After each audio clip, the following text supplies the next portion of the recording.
Hey everyone, Zach Randalls-Friedman, and I'm excited to bring you today's edition of the Listen Up Girl podcast for Sunday, November the 2nd. I am doing a audience survey, and I'm kind of trying to figure out who my audience is. I'm looking for ways to improve my content and bring you better content, and I'm thinking about maybe doing even another podcast show.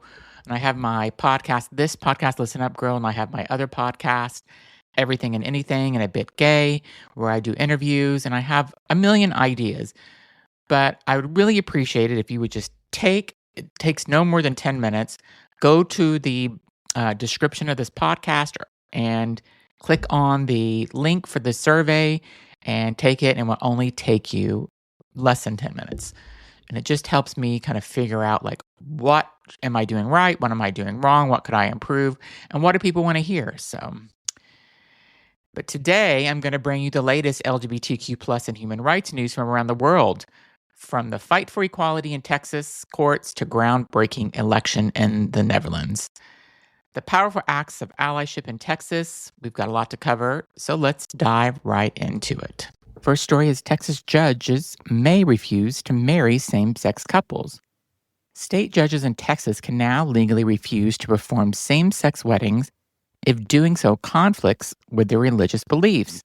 The Texas Supreme Court issued their ruling last week, adding a line to the state's Code of Judicial Conduct that reads, "It's not a violation for a judge to refrain from performing a wedding ceremony based upon a sincerely held religious belief."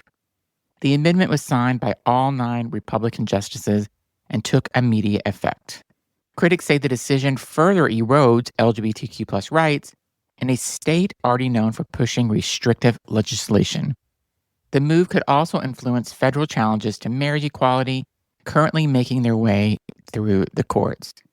And just a reminder for those of you that may not know or have forgotten that on this Friday, November the 7th, the Supreme Court is taking on, in a private session, and taking a look at the Kim Davis case. And she is a famous little chunky Bible-beating person that had multiple marriages, cheated on one husband and had a baby with another, went back, sex out of wedlock. All the things that her Bible says not to do are the things that she did do.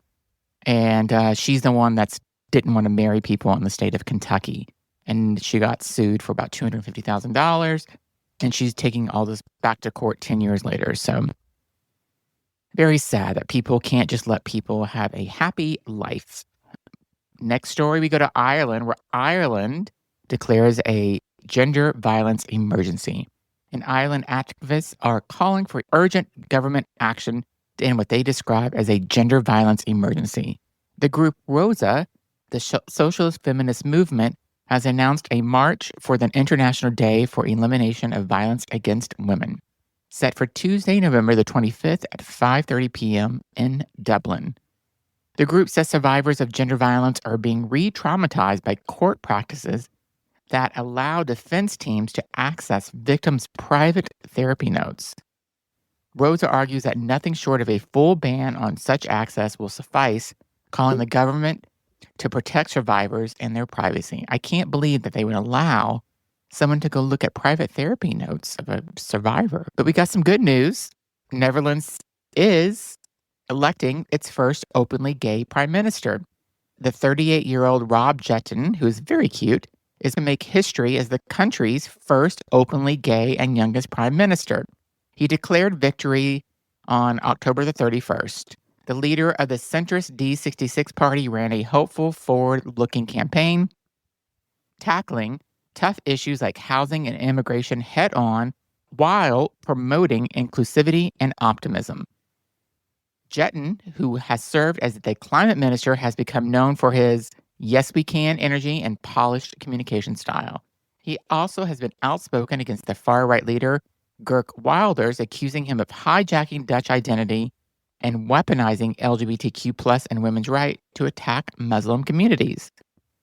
With D66 projected to win most of the votes, Jetten now faces the challenge of coalition talks and the opportunity to make Dutch political history. So congratulations to him. Back to Texas. A Texas man who was brutally attacked defending a transgender woman has received overwhelming support, with his reconstructive surgery fully paid for through crowdfunding.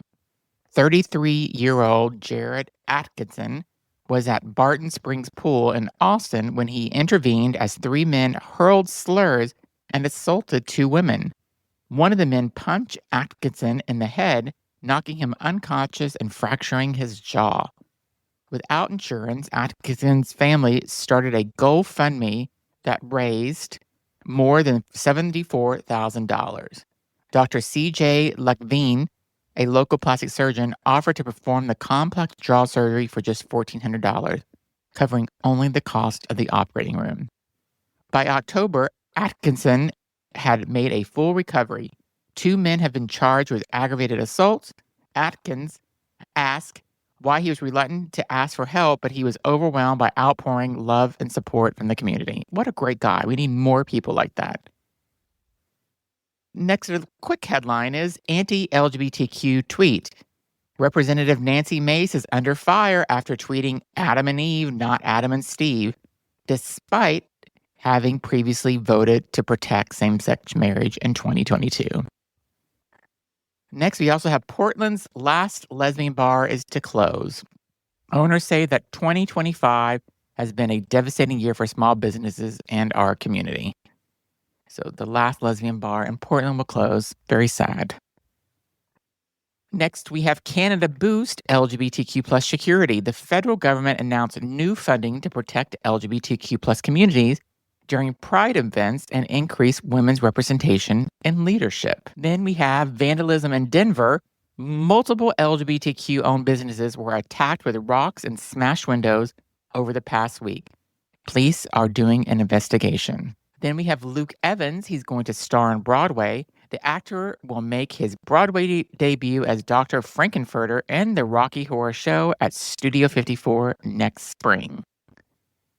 Another quick little news is immigration equality speaks out. Amid Trump's second term, LGBTQ plus refugees face greater challenges as immigration programs are cut. The advocacy groups continue fighting for protection. Next, we have student loan forgiveness rollback. The Trump administration education department issued new rules denying loan forgiveness of employees of LGBTQ plus nonprofits. Can you believe that? They're targeting those employees. And last, Representative Mark Tancano responds. Tancano called ongoing GOP attacks on trans people a cruel distraction tactic meant to shift attention from failed governance. And I agree. They are trying to shift everything away from the Epstein files and all the bad stuff that is happening in the government. And that's the news wrap up for this weekend. And listen up, girl. Remember, awareness is resistance. Stay informed, stay loud, and keep standing proud. If you like this episode, follow us wherever you get your podcast and share it with your friend who needs to hear the truth.